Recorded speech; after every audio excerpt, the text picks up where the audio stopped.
Alam niyo, ako ay nababahala dito sa mga power tripping at barbaric traditions na ginagawa ng iilan mga criminology schools sa buong Pilipinas dahil talaga namang ginagawang katuwaan, ginagawang tanga-tanga ang kanilang mga estudyante na wala naman talagang direktang purpose.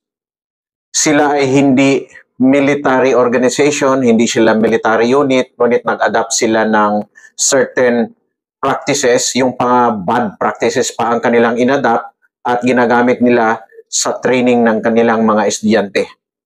Ang problema minsan dyan ay dala-dala nila ang mga bad traditions pabalik sa officer candidate school o kaya sa soldier candidate school. Magmuni-muni rin itong mga nagpapatakbo sa ganitong training dahil marami rin naaabuso sa mga estudyante at sila ay naging biktima ng sexual harassment at maltreatment dyan sa criminology schools.